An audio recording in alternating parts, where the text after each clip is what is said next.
This podcast is sponsored by nobody. Hey dudes, welcome to Splat from the Past, the only 80s themed horror sci-fi show where things can get totally radical. Now today I will be welcoming Cheryl Bentyne. She is one of the singers in the legendary a cappella group, the Manhattan Transfer. I am so excited. I have been a fan forever. And we're going to deep dive her career. I mean, she joined the group in '79, and the group really took off when she joined because they were just coming off of having, a hit with Operator, and they had a variety show that they absolutely disliked. Then Cheryl comes in the group, and then the band really goes to the moon. And they had huge hits once she got into the group. They had hits with Twilight Zone and that hilarious sci-fi video they made for it. They did a cover of the Ad-Libs, The Boy from New York City. They did a lot of great movie soundtracks, which is how I got familiar with them as a kid. They did Route 66 for Burt Reynolds' Sharky's Machine. They did 3 songs for American Gigolo. They did Back in Business for Dick Tracy, which was a Stephen Sondheim tune, and that's how I became aware of them. And of course, the immortal Choo Choo Chiboogie, one of my absolute favorites. Oh my God, from the League of Their Own soundtrack. They've won 10 Grammys. This is going to be a fantastic conversation. And Cheryl is also a cancer survivor, and I believe she's entering the field of lampshades, but I'll find out more about that once the talk happens. And I am so excited. What a life I live, huh? What a life. I'm pinching myself every day. So yeah, here is my interview with Cheryl Bentyne.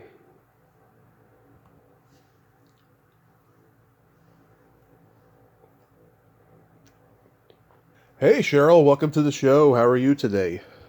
I'm good, Tommy. Good morning. Good morning. I can't tell. Me? Where are you? I'm in Modesto, California. Oh, okay.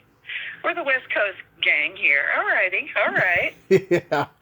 I can't tell you what an honor this is. I have been a fan forever. Thank you so much for coming on today. My pleasure. My pleasure. I mean, it's so hot here. I'm literally sitting in front of a fan. It's, dangerous, as you've probably heard. Palm Springs is dangerously hot here right now. Oh yes, I got 2 fans. Yeah. I got 2 fans blasting in my room right now. There you go. Exactly. So going back in time, I heard you say in a previous interview you originally wanted to be an actress. You saw Barbra Streisand in Funny Girl, and that was it for you. But then you didn't pursue acting. What happened?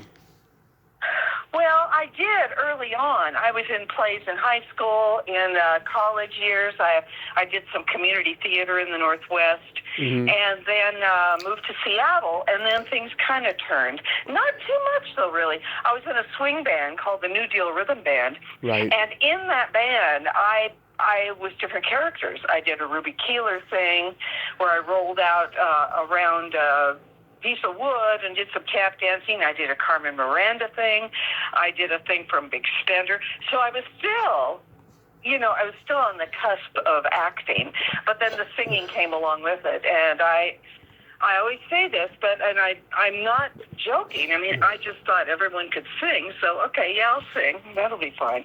And it started, then it started to just kind of turn that corner, and it became just, 100% singing, and I still incorporate, not characters, but I'm writing something now, a show that will be more character-driven, and will be me, but it will be me in like a fourth wall kind of presentation on stage, so more theater. But yeah, I always saw that as my first love, and I'm trying to just keep that dream alive. It's hard when you get into my present age, I'm not getting any younger, my friends. No, but it's a wonderful age. It's a privilege. Do you think your dad preferred you to be a musician like him? I don't think they really cared. My mother gave me, pushed me to piano lessons when I was very young. So I did that for a while. And then when she found out I was able to sing, she saw me in a musical in high school and said, I didn't know you could sing like that. So, a really well-kept secret in a small house with just one child. How is that possible? But that's another story. So, yeah, she said, well, why don't you go sing with your dad's band? It was her idea. And then he said, sure. So there was no real plan, I don't think, although there was. I believe there's a road in front of us, and, you can take that road, you can veer off, you can detour, but if it's there, it's probably a good idea to stay on the road, Yeah. So that's what happened there. Oh, wow. And you started singing with your dad's band when you were like 13? Yeah. Basically, I'd go out Friday and Saturday nights, and sometimes both, sometimes just like a Friday night.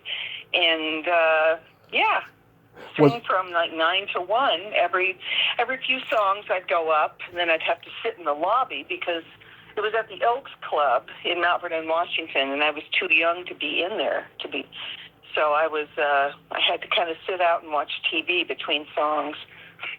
Yeah. It was fun. It was just what I was doing. I didn't judge it. I didn't say, I don't want to do this. I do want to do this. Ooh, I want to be a big band singer. None of that, entered my mind. I just kind of did it. It was fun. Yeah. Were they like, seedy, dingy honky-tonks that had like a combination alcohol and urine smell to them? No. Okay. It was kind of an uptown, adult, drinking club called the Elks Club. So no, it was a big dance hall too. My dad would have, a big dance room on Saturday nights. So yeah, it was a different kind of thing. I don't think those things exist anymore, honestly. Yeah. Dance halls for adults. I don't think they're around. It's too bad. Yeah, my dad had a band when I was a kid, and I got to see him do a gig once. It was in a American Legion hall, and there you go. Yeah. it was a wonderful crowd. I was like 7 at the time. It was a wonderful crowd, I remember. Yeah. Do you remember the first album you were given or you bought with your own money? I think because my dad worked at a music store in the town we lived in, and he brought home, or I hope this is right, it was the best of Brazil '66. Mm-hmm. And I was young, and I thought, what in the world? I love this music, and then, of course, some Streisand soundtracks, a few of those, not all of them. Mm-hmm. Not really so much rock and roll at all, obviously, and, a couple of Beatles records, but the first one, I believe, because it sticks with me, what a great record and what an amazing group. That kind of introduced me to, obviously Brazilian music, but more than one singer on a track, and carrying an entire song. Yeah, they're great. Yeah. That was it. How about your first concert? That I went to? That you went to as a fan, yeah. Yeah. Well, this is the truth, too. I tell people, and they go, you got to be kidding. My parents took me to, because my father was a clarinet player, and his favorite singer was Peggy Lee, and he was like a Benny Goodman of the Northwest, they called him, and he really was. He was an amazing clarinet player. So I think I couldn't have been more than 10. We went to Seattle and saw the Mills Brothers and Peggy Lee. And that's, I swear to God, my very first concert I ever went to. And, I loved it. I didn't see, like, this is your future kind of written in the sky or anything, but that was my path, let's put it that way. So, yes. And then I did see the Beatles. I saw them in Seattle, so I can say that. Nobody believes, so... My mom saw them in '64 when she was 10. I did too. Yeah. That was my year I saw them. Yeah? Yeah, and she got their autographs backstage. My great aunt worked for the Hilton in San Francisco. She had connections. And, back then, no one was really carrying cameras much. You couldn't get a selfie with them. So she got their autographs, and then my uncle accidentally threw them out. And No. to the day he died, she was giving him shit all the time about that. Oh my God. Yeah. Oh, that's tragic. Tragic. Tragic. The worst. Holy God. I mean, the idea of even to get near to get an autograph. I mean, please. Yeah. Oh, that's terrible. Oh, It was God. terrible. It was terrible. So you lived in Washington your whole childhood? Yeah, little town north of Seattle, Mount Vernon, Washington. Yeah, my dad lives in Marysville. What? Yeah. Wow. Yep. My grandma all my life to go to Seattle. Yeah. My grandma moved there in the late 70s, and my dad moved up there to help her when she was dying. And I love going up there. I love the ferry rides. I love the seafood, everything. Yeah, it's pretty wonderful. And the fresh air, The rain. When you grow up somewhere like that, you kind of just go, oh, this is just where where I grew up. But then after leaving and traveling and living down here and living in Boston and living everywhere, I just look back and go, oh my God, I was lucky. What a beautiful place to come from, really. Mountains, like you said, the ferries, going out to the San Juan Islands, it had everything, Absolutely. Yeah. So how did you come to be in that New Deal rhythm band? I had moved to Seattle. I left high school a year early. I got my credits, so it's not like I just skipped out. And moved to Seattle and did some waitressing. And who told me about it? Oh, I think I had a roommate at the time. She and I went to high school together, and she was in Seattle working. And so I moved in with her, and I think she told me about this band, because I think she was going out with the guitar player in the band, and said, this band is having auditions for a front person. And I'm like, oh, fun. So we went and saw the band, and it was insane. They were like Cab Calloway. There was a guy who fronted the band who was like Cab Calloway, and they were nuts. They wore zoot suits. They would walk through the crowd and play, and I thought, I cannot possibly do this, because it was the guy who was going to be replaced, the Cab Calloway character. But I auditioned, took a couple songs in, and they hired me, Yeah. It was fun. It was just, I call it my college years, because I learned a lot. We only traveled really in the Northwest, and we got as far as San Francisco, south, and then, had a big following, actually, in the Northwest, so that was fun, too. And I take it because you had been around male musicians in your dad's band since you were a kid, you were pretty comfortable being around male musicians. Well, maybe.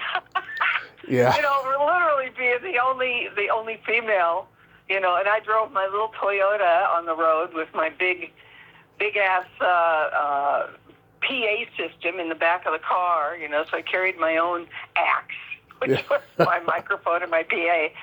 And they kind of, they left me alone, basically, but of course they, supported me. I think some of them laughed at me behind my back, whatever. I still was the front person, so there you go. Yeah, because when you're in a band with a lot of guys, there's a lot of testosterone, a lot of locker room talk, and dirty jokes being told on the road, and exactly. Some women don't mind it, but some do. Yeah, I wasn't really aware of it. I was just trying to do my job, and and yeah, I know there were issues behind my back, but hey, Yeah. Whatever. It didn't seem to hurt me for the future, so there was that. Absolutely. So I know that, Laurel, how you pronounce her last name, Laurel Massey. Yeah. Massey. Yeah, she got into a car accident and you replaced her. But did you know going in that you were going to be in the group for the next, 44 years? This is a perfect question because the answer is no. Yeah. I did not. Honestly, I had a manager, and she heard about the audition. So already I'm thinking, well, if I go into this, how can she manage me? I'm going to be in another world, another environment, another group with management on its own. But she told me about the audition, and I loved the group. I had the first 2 records. I had the first 4, actually, with a live one from England. Yeah. And I loved them. I saw their summer replacement TV show, before that, and just big fan.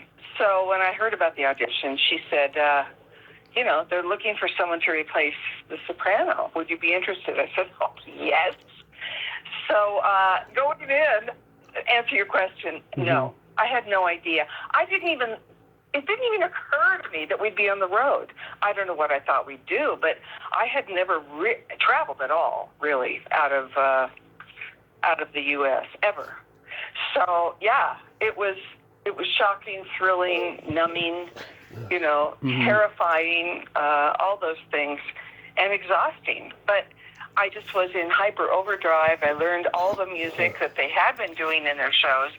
Then we immediately went into the studio and worked and started the first record with me with extensions.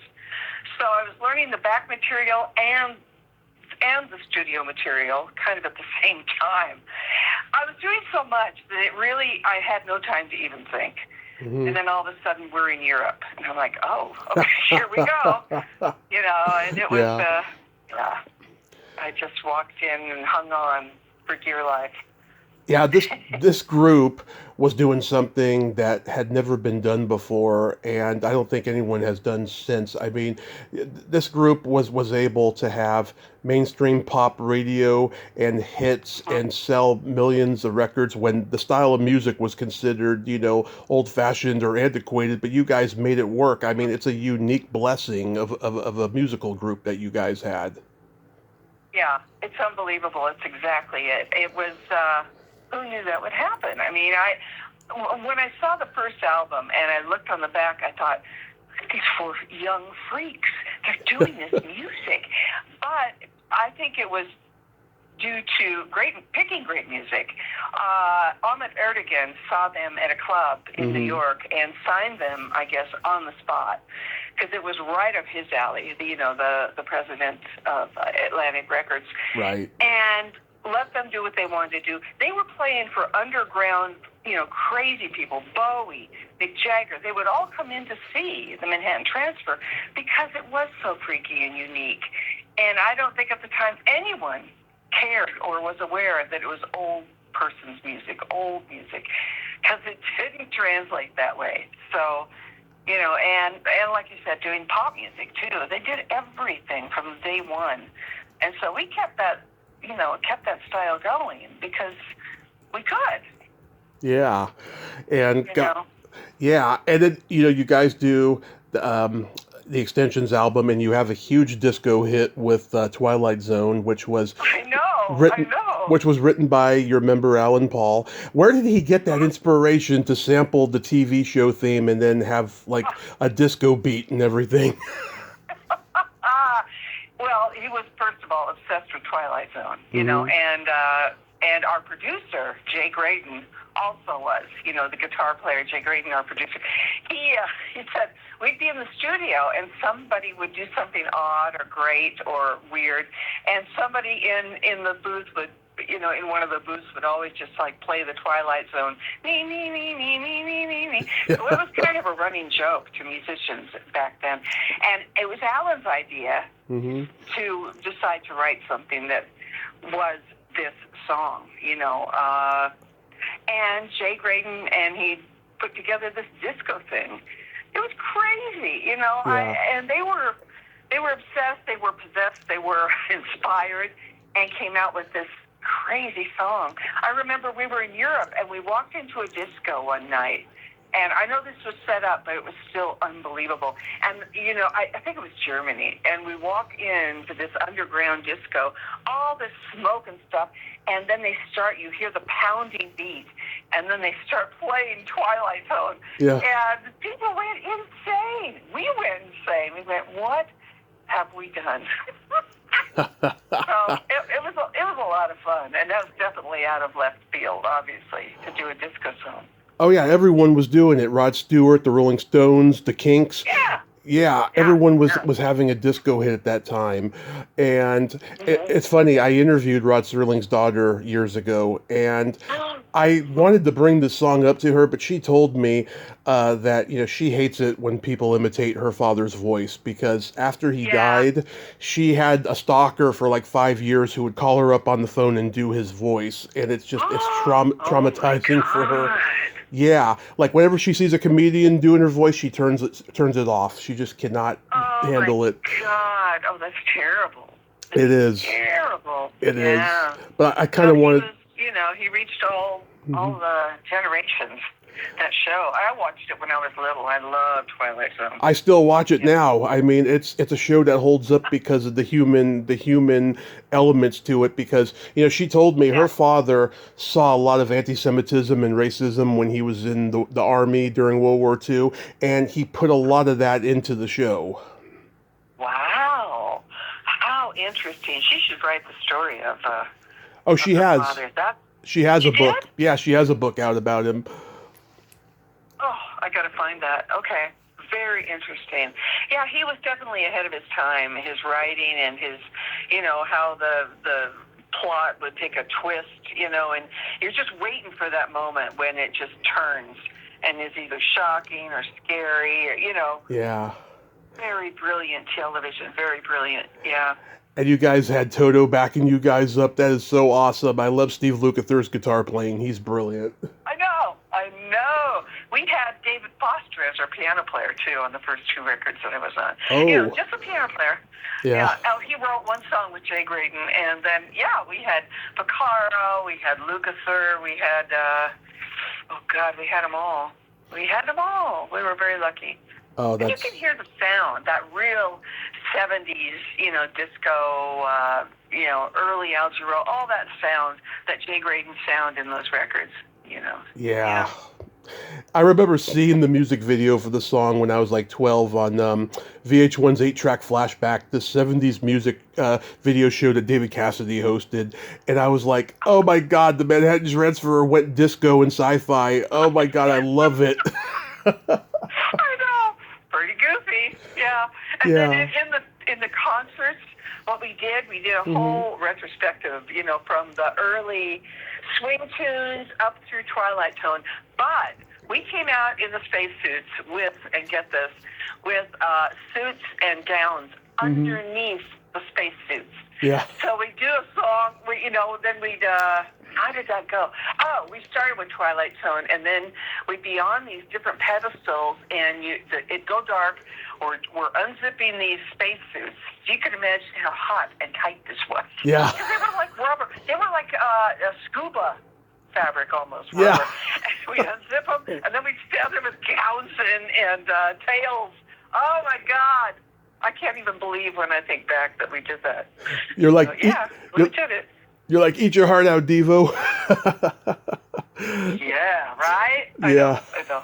Everyone was trying to imitate Devo at that point when they're going disco and new wave and punk and all that stuff. Yeah. I know. I love them. I gotta say, I love the song Trickle Trickle. It's such a bouncy tune, and every time I hear it, I feel good. Oh, isn't that something? Yeah. Yeah, I love when a song does that. That's actually the first song I heard on the radio joining the group. A song that I was on. That was my first moment of, I was on the freeway in L.A., and all of a sudden I hear Trickle Trickle, and I go, it's my group! Yeah. That was fun. Yeah. I love the version you guys did of The Boy from New York City. I can't believe it's the only hit you guys had that went top 10. It's so mind-boggling. I know. And Yeah. it was sort of, by the ad-libs originally, and we pretty much did it verbatim. We did it just like them. Oh, yeah. We did it as us, as the Manhattan Transfer. And our producer was still Jay Graydon, and they knew in the studio. So I was still really new at this. It was my second album with the group. But they knew recording it that it had legs, that it would probably get on the radio because, it's just another fun kind of bouncy song, Yeah. Yeah, it's a wonderful version, and you guys got to perform it on Fridays. Oh, God, you remember that show? Yep. Funny. Yeah, I love that show, actually. I thought it was just, it had a different flavor than Saturday Night Live. It was like the illegitimate child of Saturday Night Live. Yeah. But they had, Michael Richards, Melanie Chardoff, who else? Yeah, I remember some of the people. I love Melanie. Yeah, Huh? I've interviewed Melanie. She's great. She's a great lady. And Larry David. Yeah. Yeah, it's a really funny show. And at that time, it was a little bit better than Saturday Night Live because they were in a transition period, Were they? Yeah, after the Not Ready for Primetime players had left, they were like, okay, who's going to be the next group of giants, But yeah, Route 66, I love that version. It was on the Burt Reynolds movie soundtrack, Sharky's Machine. Was he like a fan of the group? I honestly don't know. I don't know how much input he had because the soundtrack is all over the place. There's a Julie London song. There's, I can't honestly say who called that, and I think Carmen McRae might be on the soundtrack. It was a real jazz soundtrack, so yeah. Perhaps it was his ideas. I don't know. Just the way that your guys' vocals is mixed and it's just so crisp and clean. It reminds me of something you'd hear on the soundtrack to a chorus line. It's so show-tuney. I love it. Really? That's funny. Yeah. I love it. And our recording style changed over the years too. I mean, we started out, and other producers don't believe it. Mm-hmm. We would sing around one microphone. Yeah. This is way back when there was still like tape, and we would kind of gauge our distance. Like, oh, there's a little too much of Tim. Move back just a bit, and we'd have a masking tape on the floor where our feet would be. So I mean, it was an intricate, crazy way that we used to record. And then we got on two mics. And then when we do a solo, we'd be a separate mic. But we never sang together on four different mics. No, that's not true. We did a few times. Just doesn't, then it separates things. Where all vocal groups today do their individual mics so they can get the perfect blend. Well, we had the blend. We didn't have a perfect blend, but we had our blend that nobody else could replicate. And I believe it's because we were all within inches of each other's faces singing. So yeah, I mean, that's an aside, but that's the way we used to record. So it was interesting. And also too, in the old radio days, when they would have an a cappella group singing on one mic, the mic was usually hanging from the ceiling. It was one of those kind of mics. Yes. And you would never get a better blend that way. It was organic, it was in the moment, and it was exactly what we were, what we did that once on Johnny Carson. We sang, it was a New Year's Eve show. We sang Nightingale Sang in Berkeley Square, and we had a mic above us. That was it. And it was some of the best stuff we ever did on television. So we did that. Yeah, I wanted to ask about that. You guys were a fixture on The Tonight Show, did many appearances there. I've heard people say, I've heard some people say they got to interact with Johnny backstage, but not many because he was very shy, and he didn't like seeing people before the show, and after the show he was out of there. But did you guys get to see him backstage or anything? Well, we did the show maybe you think 7 times? Never. Oh. Never got close to him. Never exchanged a word. He loved us. Mm-hmm. He would wave and all that stuff from his desk. Yeah. We'd be off of it. And that was a lot. Here's 4 singers. What are you going to do? You got to talk to 4 people at the same time. We didn't care. We were just thrilled to be on it. Of course. It was a thrilling time. Yeah, we just lost one of his producers, Peter LaSalle, the other day. Oh gosh, yeah. Doc Severinsen, can you believe this man? Oh. That guy was a hoot. What a wonderful human being. What a wonderful musician. We loved him. He would come in and talk to us and hang out. Oh, yeah, he's almost 100 and he's still going. He's still performing. I know. Yeah. Unbelievable, although I totally believe it. Because he has always had this just amazing aura about him, amazing sense about himself and about the world. It was great. He's a great man. Yeah. Oh yeah, and he got to have a great moment with Johnny filling in for Ed, where they were talking about Thanksgiving, and he was guilt tripping Johnny into like not inviting him over for Thanksgiving because he's divorced. Hilarious bit. I mean, everybody remembers that bit when they think of Doc. It's oh my God, great. It's funny. Yeah, the first time I ever heard you guys was when you did the song "Back in Business" for the Dick Tracy soundtrack. Oh. That was interesting. I got a little story for that. Back in Business, obviously, was a Warren Beatty, Madonna film. Right. I thought it was a great movie. I thought it was really the best. Well done and kind of animated. Robert De Niro. Al Pacino. Al Pacino. They looked like animated characters. It was fabulous. Yeah. But in the middle of it, there was a song that Madonna, I guess, had written, and Warren Beatty didn't like it at all. And he called up Sondheim and wrote this song and called upon our management, somebody did, and said, I want a trio of girls, Janice, maybe, and Cheryl, and somebody else. So Janice wrote the vocal arrangement. Great song, a really fun song. Yeah. And we went in the studio, Lorraine Feather, great singer, and Leonard Feather's daughter, just an incredible songwriter. She and Janice and I went in and did this song, and Warren Beatty was there kind of producing us. Mm-hmm. And he fetched coffee for us, and we're standing there looking at each other going, this is like completely surreal. Yeah. So that was our story in the studio with Warren Beatty. Wow, it was fun. That's so awesome. And I wasn't surprised to find out it's a Sondheim tune. It is a very Sondheim-esque kind of lyrics, Exactly, yeah. Yeah, great song.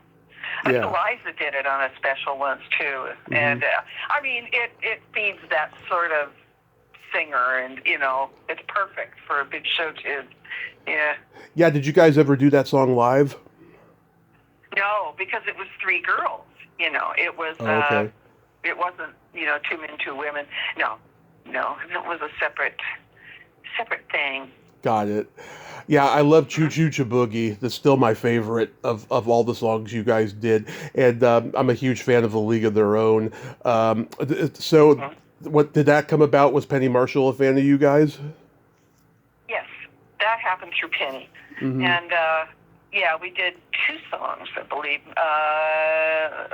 Sunny Side of the Street and right. Choo Choo Boogie.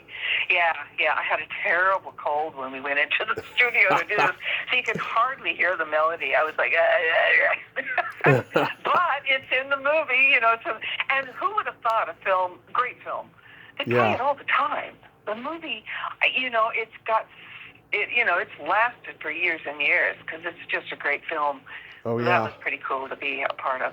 Yeah, wonderful movie, and that's a wonderful tune. I could just wiggle my toes to it every time I hear it. It's so great. We're kind of in the background. You hear us once way back on the radio, and then in the front of the film when they're trying to get on the train, then you hear the song coming through, at the front of the film. So, it's fun. Yeah, because they're trying to jump the train back when you could actually do that, I know, exactly. Yeah, it was fun. What was it like working with Phil Collins on Too Busy Thinking About My Baby? Well, we didn't work with him, to be honest. We didn't work with most of these artists. They would be, and this is the thing about, when you get to that era of recording, you do it via, just over the lines, over the country. You don't have to be in the same room, which obviously isn't as much fun. But Phil Collins was in Europe. He was home in, I guess, England, and did the track by himself and then sent it back. So, it's not like the perfect story because there wasn't a lot of interaction there. But when Shaka Khan did Hot Fun in the Summertime, my idea, by the way, she was in the studio and we were there, so we got to watch her sing. And I was in the studio with Laura Nero and Arif, our producer, when Laura sang La La Means I Love You. But otherwise, we really didn't. Oh, and Frankie Frankie Valli, of course. Mm-hmm. But James Taylor, we weren't with him. Bette Midler, we were not with her. I can't remember some of the others. Oh, Benny King, we were not with him. You know, so it was an interesting record, and we're thrilled we did it. But we couldn't get permission from any of the artists to release any one single. Oh. We couldn't get permission from any of them. And that was our producer's, that fell in his lap because nobody cleared it. So we had a record that we couldn't do anything with. That's fucked really up. A drag. Yeah, You know? That's fucked up. I mean, there's so many great tunes on that album. Yeah. I think so too. But people also said, well, you were background singers. And we said, well, you know, to some of the greatest artists in the world, I don't mind that. Yeah. With our name on it, yeah, why not? What the heck? Yeah. I mean, in the 60s, there were, you know, British and American blues guys, you know, white blues guys playing with old black blues guys on albums. And I'm sure, you know, people who were fans of the black blues guys were saying, oh, that's just the guys backing them up. No, everybody was collaborating on those albums, you know? Exactly. And these artists obviously were fine to sing on a record of ours. So that was fun. You know, that made it interactive a bit. So, you know, we were really, I love the record, you know, but nobody played it. It's sad. It's a lost. We did it anyway, you know. It's a lost gem in the Manhattan Transfer catalog, is what it is. Yeah. What was it like doing the Christmas episode of Home Improvement? Oh my God, you're digging deep. Listen to you. I don't know. You know, that was so many hundreds of years ago. It was goofy. You know, yeah. And they actually played it for a few years during the holiday season. Oh yeah, it was. It came and went quickly. It was just that little scene. Yeah. And you know, that's what that was. I mean, we were lucky to be a part of it because it was on TV. Yeah. We weren't really television friendly at that point. It was after Carson and after we did a Billy Crystal show, and it was after all these other things that we had done. So no more variety shows. So it was kind of, you know, hard to get on TV, but we got on that one. It was goofy. Oh yeah, all the sitcoms at that time were getting legendary groups to appear and stuff. Were they really? I'm not. Oh yeah. Follow them. Oh yeah, the Beach Boys and Frankie Valli were both on Full House, and the Monkees were on Boy Meets World. I mean, it was starting to happen. Yeah, because you're right, there were no more variety shows by that point. Yeah. Oh, that's funny. I didn't know it was just a thing. Yeah, you guys got to be on Family Feud with other legendary acts. You guys got to be on with Gladys Knight and Dionne Warwick and Little Richard and Bobby McFerrin. Yeah, we did. And Vanessa Williams and God, I just went blank. Luther Vandross. It was his idea because he loved that show. He loved the host, who I can't remember his name, who passed away. They were good friends. So Richard Dawson? Put it all together. Is it Richard Dawson? No, it was a different guy. No. Okay. I can't remember his name. Not Pat Sajak, but that type of guy, that type of character looking. Anyway, so he put this together, and it was pretty crazy. Yeah, pretty crazy. I was trying to look for footage of it, and I couldn't find it because they put a lot of old game shows on YouTube, you know, and stuff. Yeah.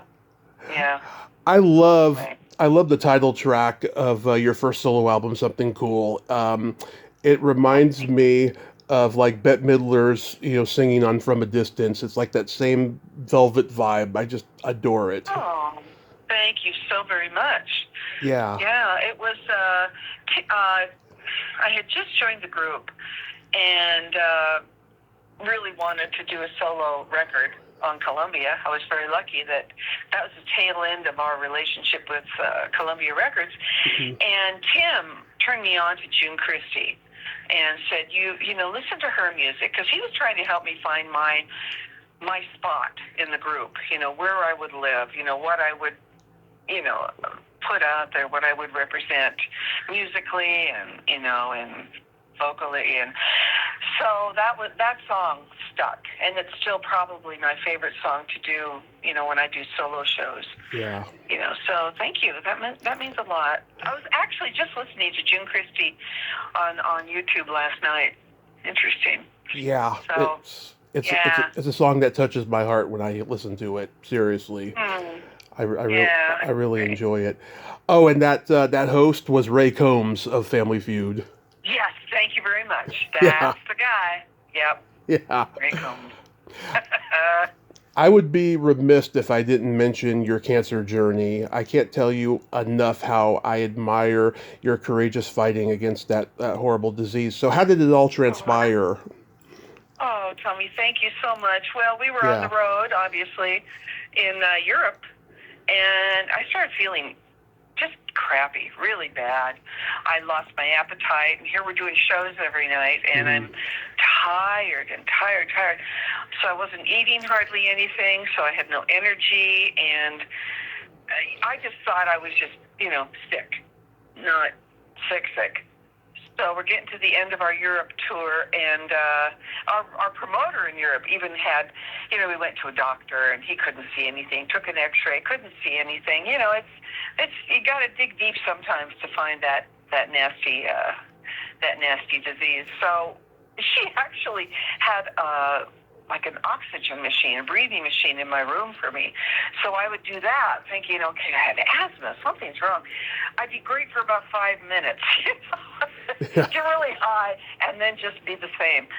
So got back to the States, and Alan Paul, my dear Alan, my partner, tenor in the transfer, he said, I'm going to get you to my doctor. Something's really wrong here, CB. And I went, okay. So the minute we got home, it was, I want to say that day, that evening, or the next morning, I don't even remember coming home and going to bed. I think I went right to the doctor. And he did a ton of blood tests, and then I went home. And about an hour later, he called and said, I have a room for you at the Tarzana Hospital. All your paperwork's ready. I saw something in your blood. Please get here as soon as you can. Not telling me why, of course. And that's the last thing you think of, right? Oh, I probably have cancer. It entered my mind. So my daughter drove me to the hospital. I had surgery the next day, and they found it riddled throughout my body. My torso area was lymphoma. So it was thick. And they removed my spleen the next day. They said, the spleen's got to go. I go, take it. I don't need it. So, not making a joke, but I guess it all was so surreal because it happened so fast. I didn't have time to think about it. They went in the hospital. They pulled that out. I went home to the heal and then started chemo right after Christmas. And 8 months I was home, off the road. It was pretty strange. I had stage 3. So, when something happens that quickly and that there's no time to think, there's no time to judge, there's no time to do anything except follow direction. So that was what I did. And then after 8 months, I went back out on the road. And did you want to ask something in the middle of this? I'm sorry. No, but I was curious. Like, when you have your spleen removed, is it like having your gallbladder removed, kind of like a quick and painless process, like during the recovery phase? No. Oh, okay. It was pretty horrible. No, it was pretty bad because I guess it had expanded in size, my spleen. So when they took it out, I was in pain, more pain than cancer brought me. But this wasn't cancer, obviously. But cancer itself, you just don't, it's a strange thing. You don't feel it, but all other parts of your being and your body obviously feel it with exhaustion and lack of appetite and blah, blah, blah. But the spleen removal was an enormous scar all the way across my belly, and they had to take it out with their hands. It was that big. Not to get very pit-like, but it was rough. It was a rough surgery. So everything from that actually was not easier, but but more, I knew what to expect, for chemo. The chemo, I don't know if you know much about it, if you've had cancer. I don't. No. No. Well, No. don't get it. It's not fun. And the chemo was rough. It runs on my dad's side of the family, but my dad and so many members of my family haven't gotten it. Knock wood. I don't know how that's happened. It skipped generations. It feels like. Yeah. Well, wonderful. I mean, unfortunately it's almost like 1 out of 3 people, I guess, have either had it or know someone close to them that has. So it's epidemic, which is just horrifying. So I was getting the chemo going and lost all my hair, of course, and just exhausted at home. And then when it went away, when I was fine, I went out on the road for a year. And then we were in Seattle, and I started feeling horrible.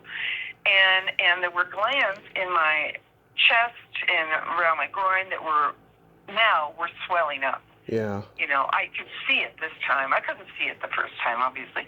And I went to the emergency room, and the doctor there called my doctor because he knew something was bad and said, I think it's back. And I'm like, oh, shit. Shit. So I went back home, went into the hospital, and it was like massive chemo this time because it came back a lot worse. And then I had I'm without words. Mm-hmm. Oh, shit. I go blank sometimes, Tony. I'm sorry. It's okay. It's okay.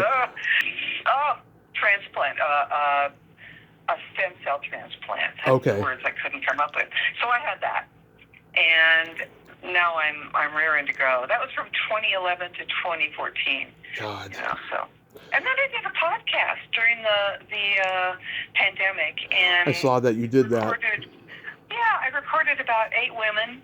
Mm-hmm. I call it "I Sing the Body," and talked about their struggles with their cancers. It was healing. It was great. So it's out there somewhere, still in the. Mm-hmm. Would you do another podcast? I don't know.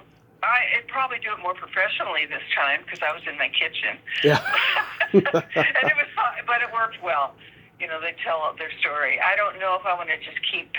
I think I said it. I think I did it. I'd like to find it and maybe just resurface it. Because it was. Yeah. They all have different kinds of cancer. It's really interesting. Yeah. So, maybe you could. That was that. Maybe you could put it on YouTube or something, and more people can see it that way. Maybe I could. Yeah. That might be a good thing to do. Now I saw a post you did recently about lampshades. Now, what made you get into that? I thought you'd never ask. Oh, I have a new website now. I got home from the tours, and we retired more than 3 years ago now, the group. Yeah. And I just suddenly thought, I'm going to paint lampshades. Because I'm not obviously not a real life painter. I don't do realistic painting. I don't even paint. I didn't paint at all. And I thought, this is something that could be fun. Mm-hmm. So I don't know where that came from. I believe in guidance from another plane. I do believe that stuff. So I just started having fun and painting them, thinking, I don't think anybody does this. Not freehand and not abstract. Some people do with fabric or they do it with patterns. And so I started doing it, and then I'd post it, and people were flipping out. They went, Cheryl, I want one of those lamps. This is unbelievable. And then I thought, well, are they friends and they're just being nice, or are they okay? So I started selling them, and I commissioned. People wanted them to go with their bases, blah, blah, blah. So I'd make a shade that went with that, all abstract, and started making some nice coin. So I put together a whole business now. I'm an LLC. I'm out there doing it. And I did a gallery showing about a year ago. Might have been a little more than a year. And sold some at a gallery. And so there you go. Who knew? Yeah. It's fun. But it's like, and I was hard on myself for a while because I thought, oh, God, I got to keep this going. No, it's an art form. So you do it when you're ready to do. I can't talk anymore, ready Mm-hmm. to do it, like any artist. And we're looking for galleries now, and shadyladylights.com. And lights is Lytzz. So that's, it's a lot of fun. And I think I have some talent at it. Who knew? Who knew?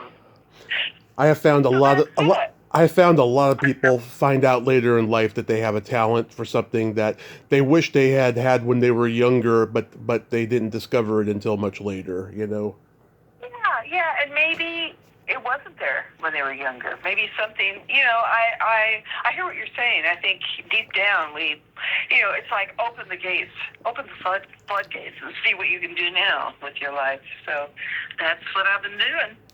And, and you mentioned before the one-woman show. Are you going to actually do a full memoir book in the future? Well, I don't want to call it a memoir.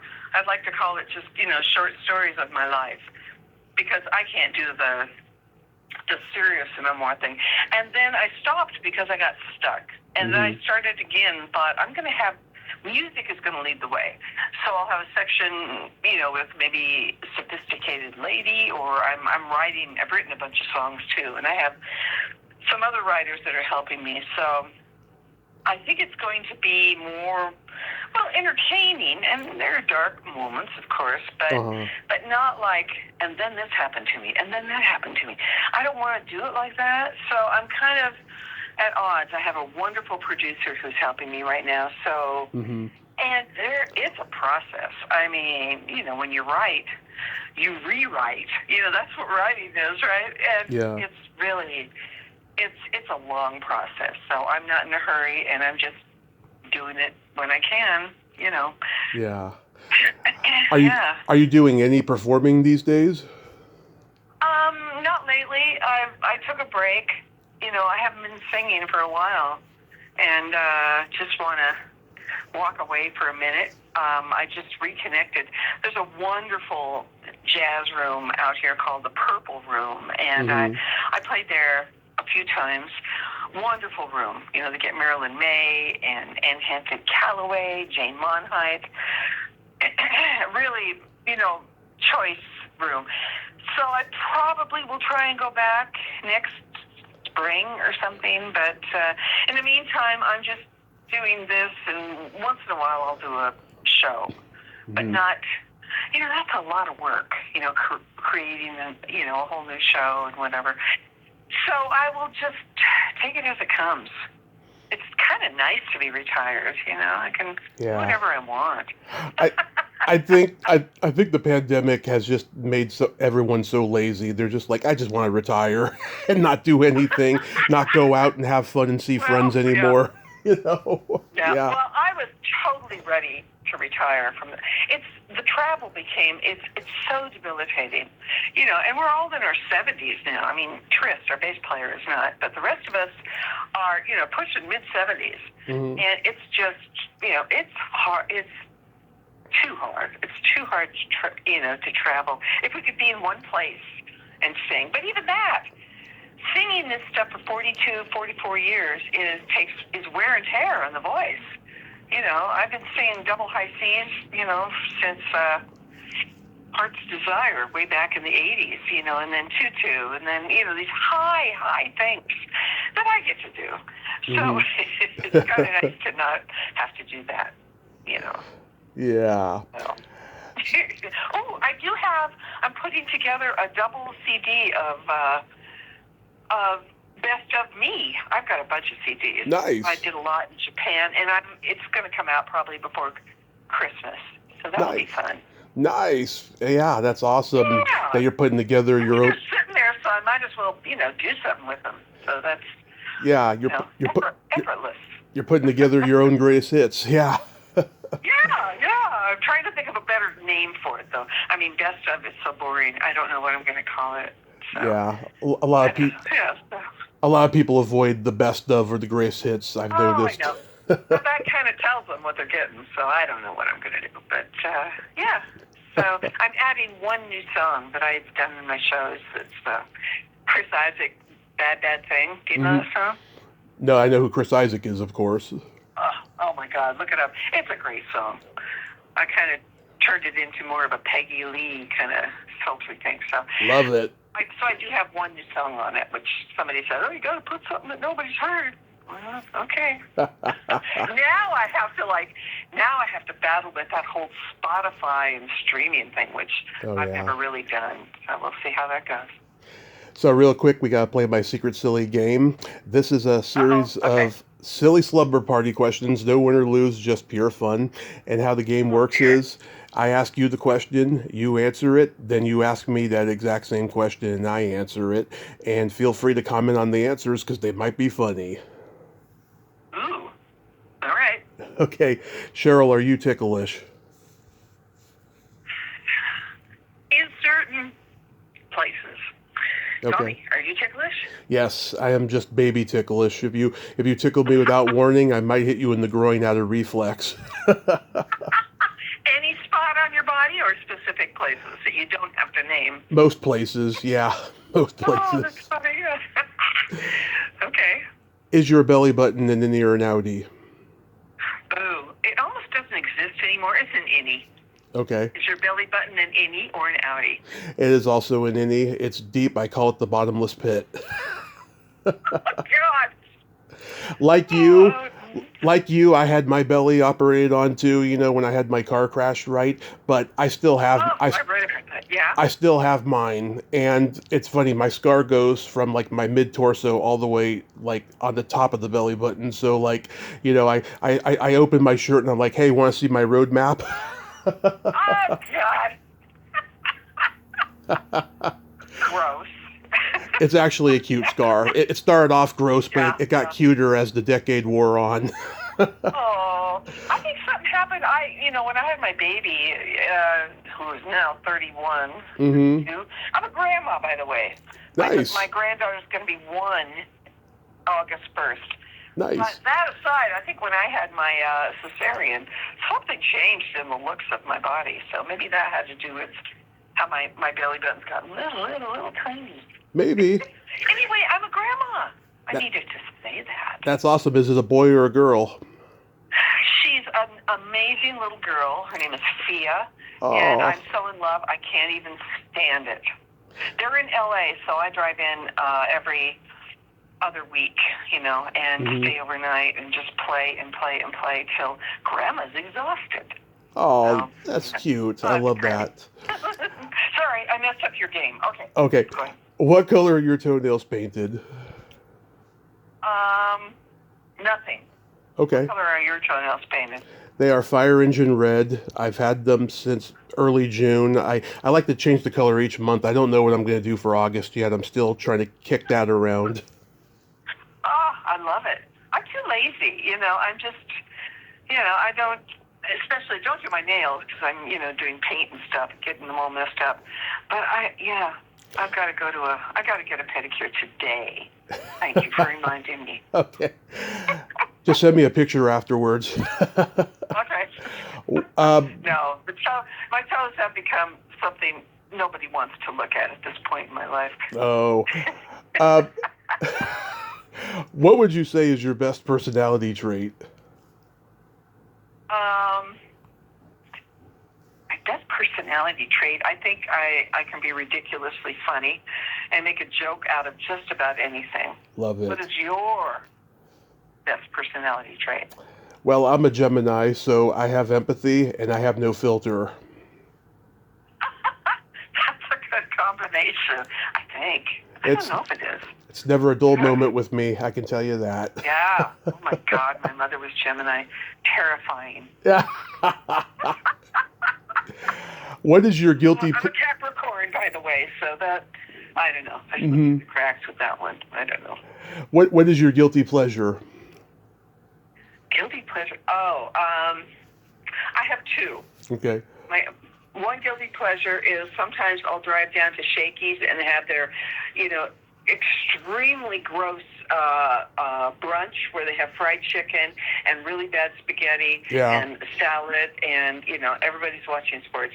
My other one is watching Grace and Frankie every night. Oh. That's a good show. Yeah. I know. I go to sleep with it. So those are my two. What is your private, nasty, guilty pleasure? It's not that nasty. I mean, I love eating pizza and watching a raunchy sex comedy movie.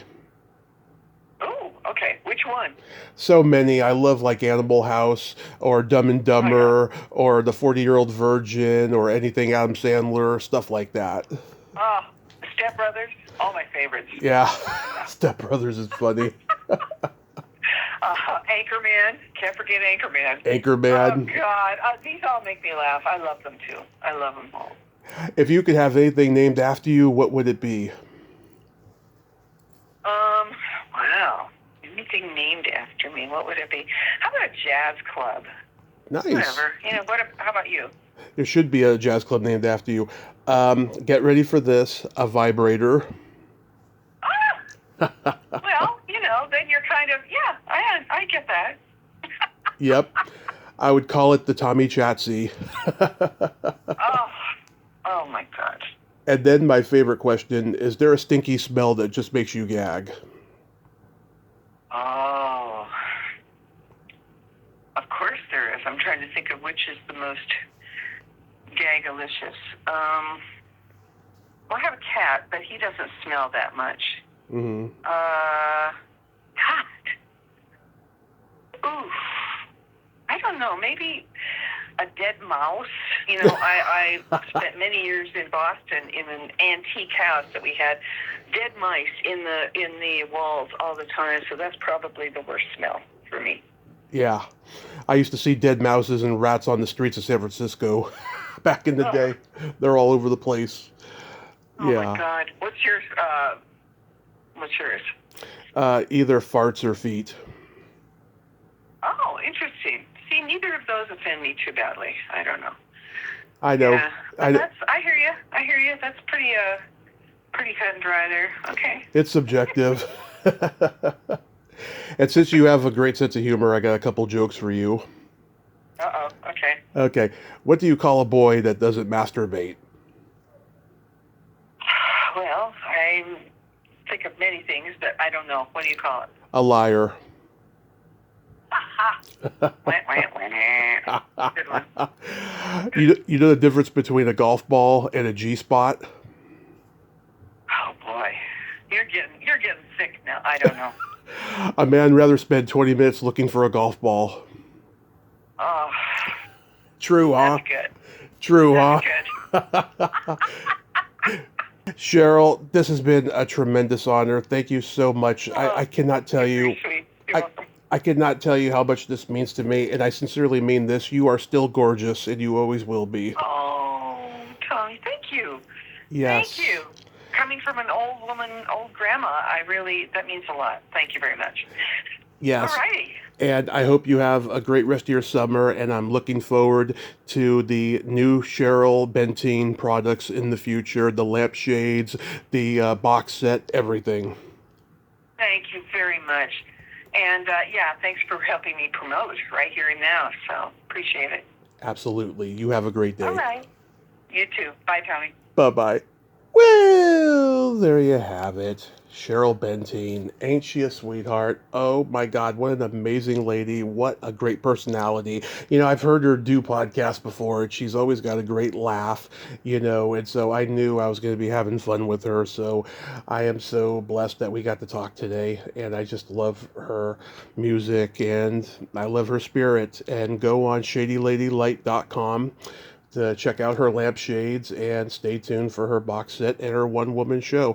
And I hope she writes a full memoir in the future because she's got wonderful stories. She's a part of music history. Well, until next time, this is Tommy Throwback Kovac saying there's no shame in living in the past because the present sucks. Later, dudes. Choo-choo-cha-boogie. Choo-choo-cha-boogie. A boogie, boogie, boogie, boogie, boogie, boogie, boy.